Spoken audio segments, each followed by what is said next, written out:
Welcome to Magic Hour. I'm your host, Paul Chapo. And today we are tackling the Batman. And boy, do you know you're getting old when you have seen 7 different versions of Batman. Right? There's been 7 versions. Adam West, Michael Keaton, Val Kilmer, George Clooney, Christian Bale, Ben Affleck, Robert Pattinson, right? 7 different versions of Batman. I can't believe I'm actually seeing another reboot of Batman. Batman is Forever. Was that not the greatest title for a Batman movie? Batman is Forever, because every man, girls, if you want to understand any man, and I do mean any man, every man wants to be Batman at some point in their life. When you get beaten up by the bully at school, wouldn't it be so cool just to beat somebody to a pulp and say, I'm vengeance? Oh, it's just a fantasy that does not end. Who doesn't want to drive the Batmobile? Who doesn't want to be a billionaire with no parents? Just a stuffy butler to do everything you need done while you go out in the night kicking the butts of bad people. I mean, that's the dream of every fascist and every red-blooded American male.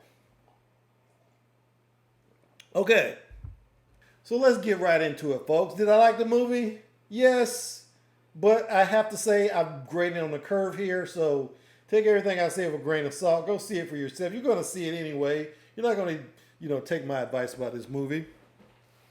Let me just say, the first thing that stood out to me was the sound and the music in this film. My God, when the Batmobile comes on screen for the first time, you will feel it in your seat, especially if you go see it RPX like I did. Okay, the sound was just awesome. I was just shaking when he was revving up the Batmobile. That jet engine it's got to be the best Batmobile ever. I mean, it's close to being better than the Tumbler from those Christopher Nolan movies. But look, the sound was just that doom doom doom doom doom doom doom doom doom doom that played whenever Batman was on the screen. So if you do not like that music, you probably don't want to see this film, because it's throughout the film. And because of that, there really isn't any subtlety. If you see a shot in this film without that music, you know Batman is not going to appear. So it was a little bit over the top, but it worked for me. It just, because Batman is just so epic, that music, I mean, that would be the music I would want to playing behind me if I was some kind of superhero.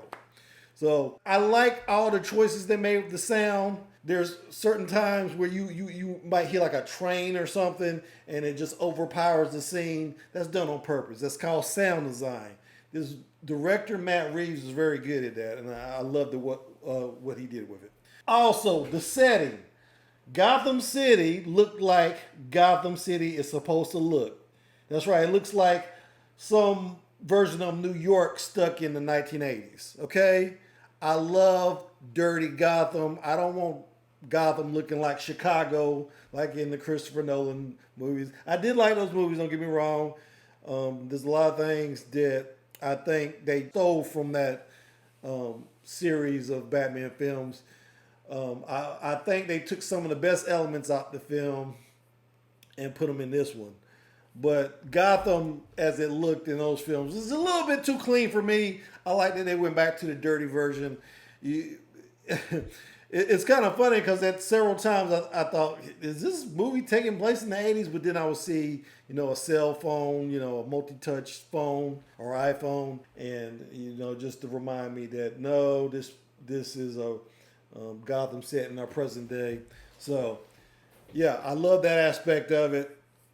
Was it realistic? No. I mean, New York today looks like Disney World. If you go to Times Square or anything like that, it looks like Disney World. So, no, I don't think it is realistic for any city to kind of be like that. Of course, I did say Chicago was too clean, but Chicago has a reputation of being one of those cities that has a lot of corruption and violence. So, oh, maybe I'm wrong about that. The plot of this movie, let's just talk about that for a minute.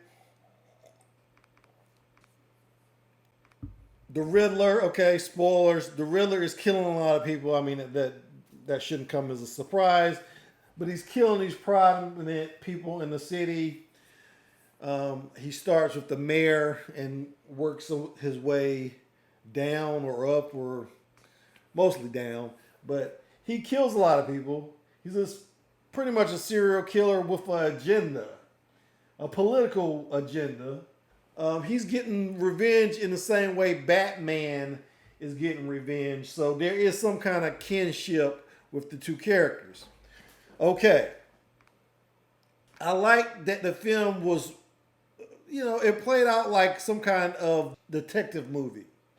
So I did enjoy that because, as we all know, Batman is the world's greatest detective. So they played up that angle of Batman. And I've already stated it's a very dark environment, but there was so much focus on Joker. I'm about to say Joker.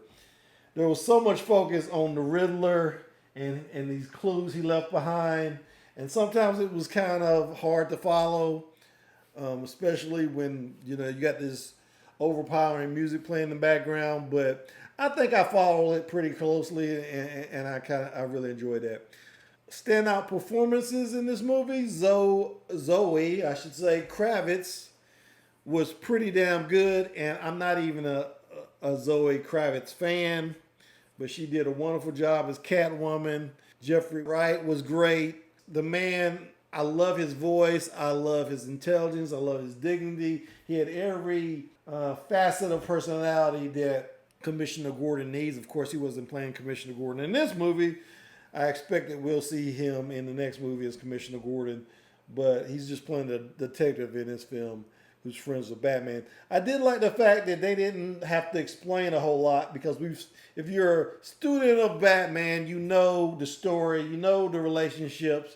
We don't need to see Batman's parents killed once again. We don't need to see how Batman became integral to the police department that's operating in Gotham. We don't need any of that set up. They just skipped over that. But somehow the movie still came out to be 3 hours long. So let's just go into the things I didn't like about this film. The length has got to be the biggest disappointment because they just did not need 3 hours to tell this story. The story wasn't even that complicated. There were some red herrings that they left in, where they think they have solved the clues that Riddler is leaving behind, and it comes to be just amount to nothing. So they wasted a lot of time on that. A lot of this, the length of the film was a result of Batman literally reaching for things. And I'm sorry if you haven't seen the movie already, but if you go see the movie now, you will see this in every scene with Batman. Batman's either walking slow like Jason from Friday the 13th, or he's just reaching for something, and for some reason, he has to do it very, very dramatically and slow. And they do a lot of that. And because of that, the movie's 3 hours long. Just from watching Batman reach for things and walk toward things.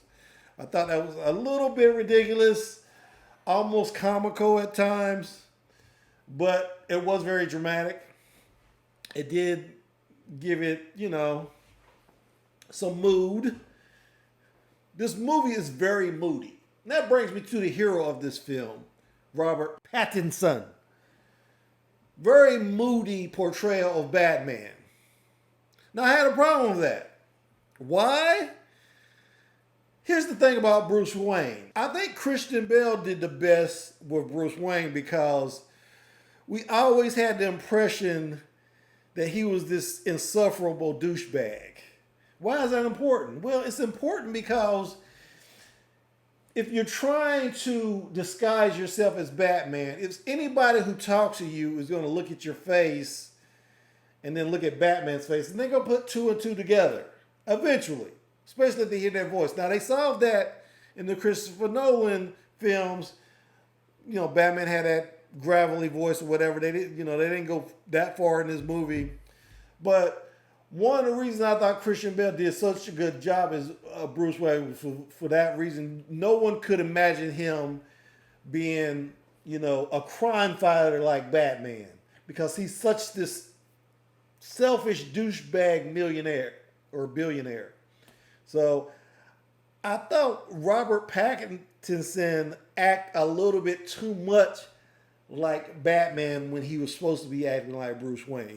He is a recluse in the movie, and they go out of their way to explain that, but I just didn't feel like it worked. And the jury's still out on whether Robert Pattinson is going to be a good Batman. Now, some of that has to do with the fact that they didn't really give him a lot to work with, so it remains to be seen. But, he is brooding a lot. There's only so much you can do with brooding, especially when you're wearing a bat suit. But I have to say, girls, find a man who looks at you the way that Batman looks at Catwoman in this movie. If you find a guy like that, who looks at you like that, this will be the man of your dreams. Because he really sold me on the idea that he was lusting after Catwoman. So that part of his portrayal was dead on. Also, I have to say I had a problem with the villain on the flip side. Paul Dano, who I do not enjoy. He's always playing some weirdo like he did in There Will Be Blood. He's always playing some insufferable douchebag.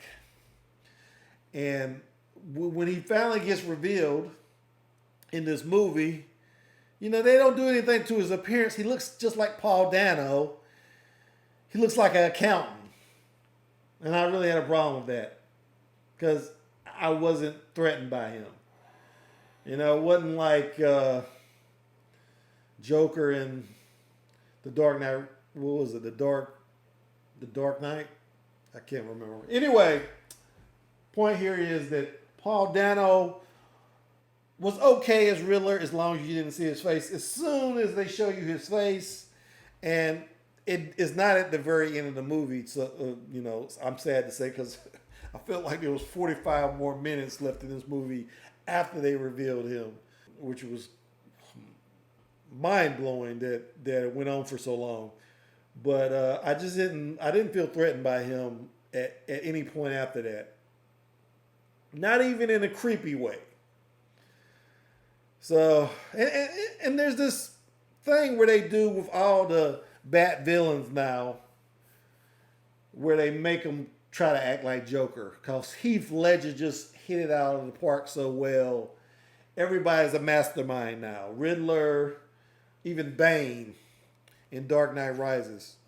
So, there is a hint in this movie, although Matt Reeves, the director, denies it, that he wasn't setting this movie up for a sequel. But it's so obvious in the last scene of the Riddler when he's in the prison cell, and spoilers, guys, but he's in the jail with Joker.